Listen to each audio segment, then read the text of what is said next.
Good morning, Wolverines. I'm Nick Diaz. And I'm Santi Ariza. And here's your news for today. Next Monday, March 14th, Belen students are invited to show support for Ukraine by wearing a blue t-shirt if you're in an odd number flex and a yellow t-shirt if you're in an even numbered flex. 6th grader Juan Camilo Aguilar tells us more. As the war in Ukraine continues, more support from around the world for the refugee crisis grows. Here, at Belen, the 6th and 7th grade class is raising money to help those refugees.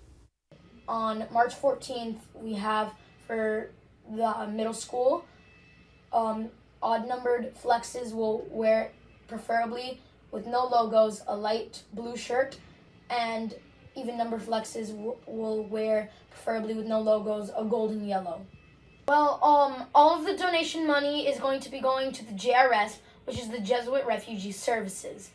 And they have been helping other people and now are helping us to do this in Ukraine. They have people on the Ukrainian-Polish border that are giving little bags of items to let them start a new life. And we're thinking that all the money, they could be handing out money there as well. The idea didn't just come out of thin air. Mrs. Mako explains how the idea came out. Well, we had a discussion during our 5th block about what was happening overnight. And a lot of students were very concerned from what they had seen on the news. Some students didn't know what was happening.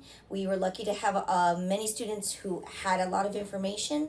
But the main idea that we came from that discussion was that we needed to help in any way that we could the people who had to leave Ukraine because of the war that was going on there. Remember, if you'd like to participate, please wear a light blue shirt if you are in an odd number flex, and a light yellow shirt if you are in an even number flex.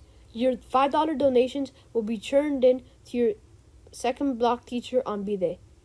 For WBLN, I'm Juanca Aguilar. Ignatian Week kicks off next Monday, and here's what you can expect.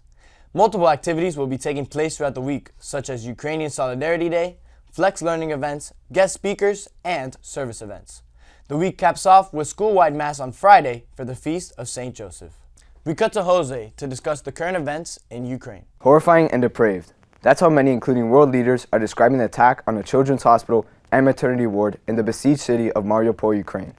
What's perhaps most egregious about the attack is that it happened during what was supposed to be a ceasefire proposed by Russia that was meant to help civilians trapped in Mariupol escape. We are really stretched. Whatever cars you have, send them here, he says, airstrike maternity hospital.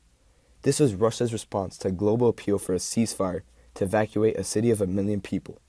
A bomb dropped next to a maternity hospital in Mariupol. It's hospital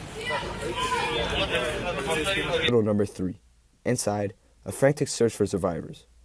Early reports were of more than a dozen injured, a miraculous outcome to an attempt at a mass killing at a place where lives should begin. Many women and children had already fled to underground bunkers after a week of Russian bombardment. Ukraine's president renewed his pleas for NATO to drive Russia from his nation's skies after the hospital airstrike. Усе, що окупанти роблять з Маріуполем, це вже за межою звірства. Європейці, українці, маріупольці. Сьогодні ми повинні бути єдиними у засудженні цього воєнного злочину. Evacuations from other towns have been more successful, but still very limited. Around 700 people, mostly women and children, were bussed out of Energodar, the site of Europe's biggest nuclear reactor, which was captured recently by Russia.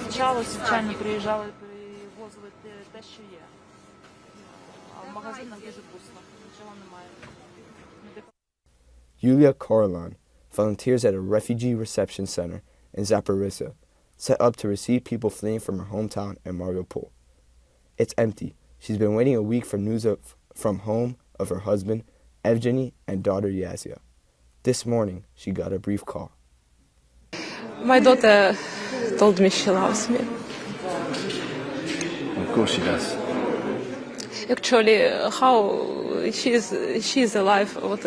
She's doing like all other children doing now in Mariupol. Almost no food, no drinking water, no electricity. It was -5 this night. They have no heating. They're just sitting in cold basement in some cots. Her small family is living in a bomb shelter with hundreds of others. She says they can only survive another few days. Then they will have to surface, perhaps to face more of this. For WBLN, I'm Jose Zaraluki. The Esports Club held its first competitive Super Smash Bros. Tournament in the senior section. Carly gives us a scoop on what went down. The Game Club held their first tournament Tuesday in hopes that it will be the first of many. So the way the tournament works is it's 37 people competing in a Super Smash Bros. Tournament. It's double elimination. Today we're doing the first half of the tournament, and we're doing it in order for some people that like video games in order to compete with each other. This is the goal of this tournament, is for people to bond and for us to see how we would be able to compete against each other. Gaming is a multi-billion-dollar industry with high stakes on players, but for right now, it's just about having fun. I'm hoping, I don't know if I'm going to win because I'm not that good, but I'm hoping to get close on the bracket. This player was asked if he was enjoying the first tournament of its kind.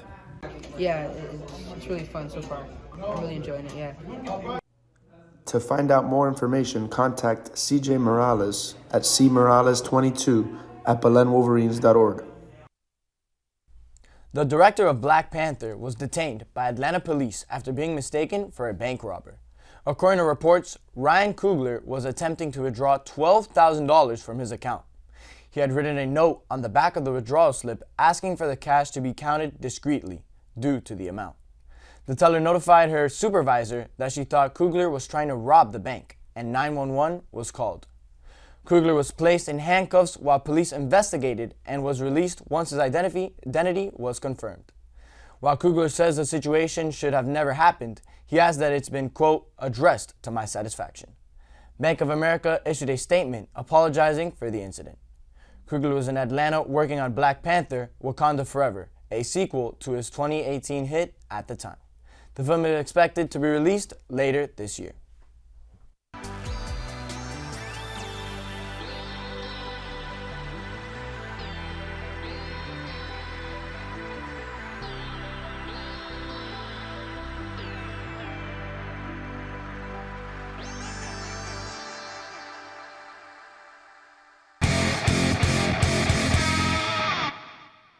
What's up, Wolverines? I'm Alfredo Diaz, and here's your sports for the day. Yesterday, your varsity baseball team took a dub, 11-3.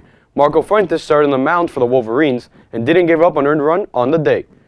Your Wolverines tennis team lost against Terra on Tuesday, but they look to rebound next week. The varsity track team travels to the famous Travis Powell Stadium to participate in the Northwestern Quad Meet. This comes after the Wolverines got second place in last week's meet. Good luck, Wolverines. In league-shaking NFL news, Russell Wilson is on his way to Denver.